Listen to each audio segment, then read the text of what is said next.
Hola, espero que este nuevo año en el que estamos iniciando, 2022, sea un año en el que pongamos al Señor en nuestras vidas en primer lugar, para que todas las demás cosas también se terminen arreglando y va a ser de la mejor manera posible.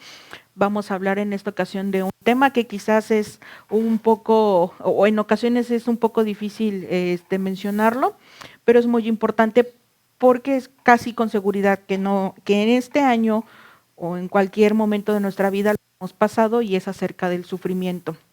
El tema se llama La canción que cantaré hasta mi último día. Es algo extraño escribir sobre el sufrimiento, sobre todo cuando son palpables las bendiciones de Dios, y también considerando el contexto de que estamos iniciando un nuevo año, en el que también por tradición de lo que vivimos día a día, nos planteamos nuevos propósitos, etcétera, y tratamos de ver de una mejor manera o con mucha ánimo, con mucha felicidad, el nuevo año que está comenzando. Pero bueno, ¿qué sufrimiento puede haber cuando Dios está con nosotros?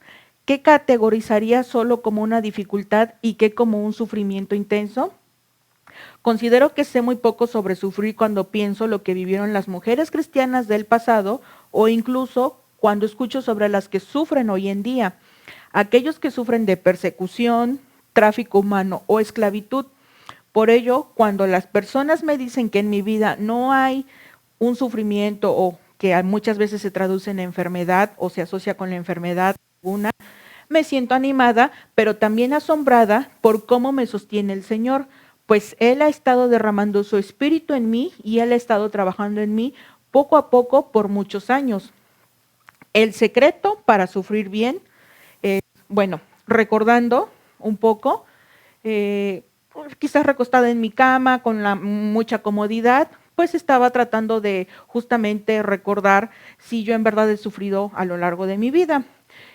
Quizás con la edad que tengo, que son 30 años, pues se me viene a la cabeza las frases típicas que escuchamos en la actualidad de cuando alguien llega a sus 30, que son frases en las que te va a doler todo, que tu cuerpo de repente como que se va a desconchinflar porque como que ya sabe que llegando a los 30 tiene que descomponerse, etcétera, ¿no? Un sinfín de cosas relacionadas con los 30 años.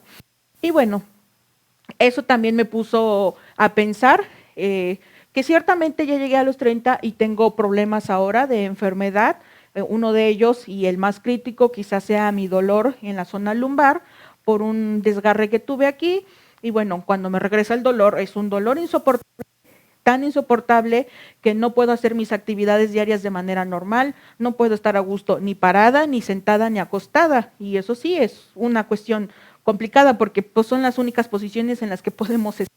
Entonces, también recordaba que quizás este es el sufrimiento que tengo yo a mis 30, pero cuando era más pequeña, quizás sufría un poco más, porque desde que soy pequeña fui muy propensa a las infecciones de todo tipo, principalmente las que recuerdo que fueron muy complicadas para mi salud, fue una tifoidea que me duró más de 40 días, o la cirugía de emergencia por apendicitis, y algo que todavía mantengo, pero que desde pequeña solía ser un poco más intenso, porque también estaba más pequeña y sentía yo que era más doloroso, pues dolor en los brazos y en las piernas cuando el tiempo va a cambiar.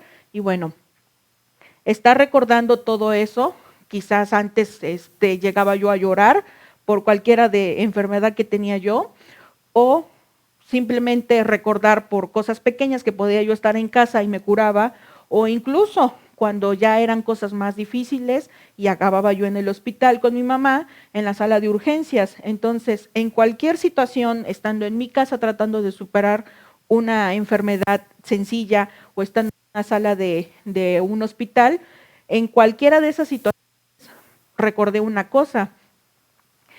Y ahí es en esa situación en donde yo clamaba al Señor, y en cada una de ellas había una respuesta. Por eso sigo aquí y bien, y que ustedes puedan observar que yo posiblemente estoy bien. Así que esto es lo que yo he experimentado como sufrimiento, pero resulta que ninguna de nosotras somos buenas sufriendo. Nadie que tenga un poco de sensatez, de hecho, podría decir que disfruta estar sufriendo. Entonces, ninguna de nosotras tiene la capacidad de sufrir bien, digámoslo de esa manera, manteniéndose alegre y con esperanza en medio. Pero el secreto para lentamente crecer en gozo y esperanza durante el sufrimiento es increíblemente simple. Recurre a Dios, hazlo una y otra vez y verás que a través de todo tu sufrimiento lo vas a hacer de la mejor manera, incluso vas a poder sentir alegría. Recurro a Dios cuando estoy molesta con su voluntad hacia mi vida. Recurro a Dios en medio de la noche cuando el dolor amenaza con invadirme o en el día. Recurro a Dios cuando me siento cansada hasta los huesos o cuando estoy teniendo lástima de mí misma. Cuando digo que recurro a Dios, me refiero a que pongo todos mis pensamientos en Él y le digo exactamente lo que siento, los pequeños y minuciosos detalles de todo lo que yo siento, pues en su palabra encontramos: yo derramo como agua mi corazón ante la presencia del Señor, y con la más pequeña semilla de mostaza de fe, yo creo que Él me escucha y que hará algo con respecto a mi sufrimiento.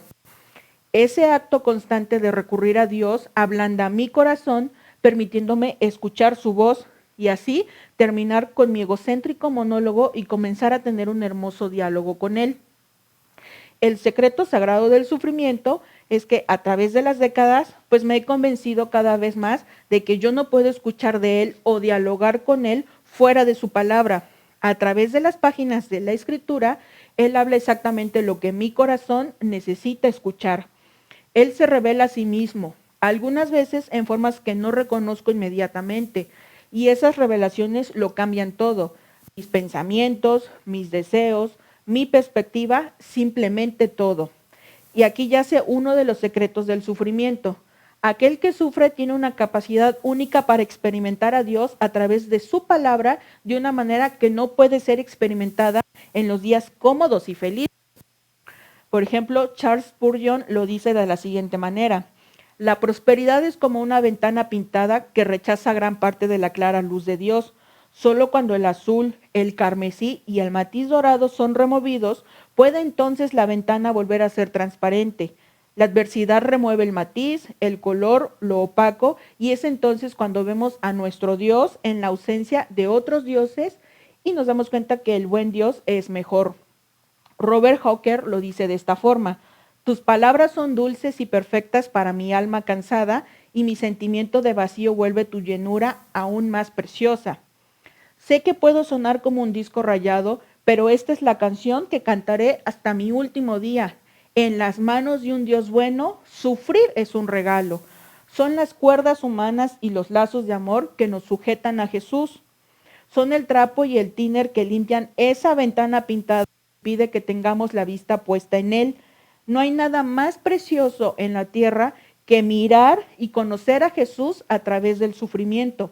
Con el tiempo y de una manera lenta e incómoda, nuestro gozo, esperanza y paz crecen profundamente porque estamos en su presencia, en su amor, y eso arruina cualquier comodidad sustituta. Atribulados en todo. Durante los últimos meses, que ya son casi 2 años, la humanidad ha estado atribulada por la pandemia, sobre todo aquellos que perdieron a un familiar o a alguien allegado a ellos. Jeremiah Burroughs escribió acertadamente: es muy raro que una aflicción venga sola. Comúnmente las aflicciones no son cosas únicas, sino que vienen una tras otra. Siempre que tengo dificultades y me siento débil y desesperada, me acerco a Dios una y otra vez, y cada vez Él ha hablado a mi dolido corazón y ha revelado su cercanía y su bondad por milésima vez. Así que de una persona a otra que en ocasiones se siente débil por alguna enfermedad o situación complicada, este es mi gran estímulo para ti, especialmente si sientes que los sufrimientos de hoy van más allá de tu capacidad de aguantar. Sigue recurriendo a Dios. Cuéntale todo sobre cómo te sientes, sin filtros y sin omitir nada. Él puede soportarlo. Ora, por ejemplo, el Salmo 40 o Isaías 35 o Lamentaciones 3. Confía en que Él nunca nos menosprecia por nuestra capacidad infantil de sufrir o de batallar por llegar a un punto en el que tengamos por sumo gozo cuando nos hallemos en diversas pruebas. Él jamás nos dirá: Dara pudo manejar esto mucho mejor de lo que tú lo haces. Al contrario, Él es compasivo, tierno e infinitamente tolerante y está feliz de estar contigo y conmigo justo donde estamos hoy. Él está feliz de continuar su buena obra y hacernos cada vez más como su hijo. Nos vemos en la próxima cápsula.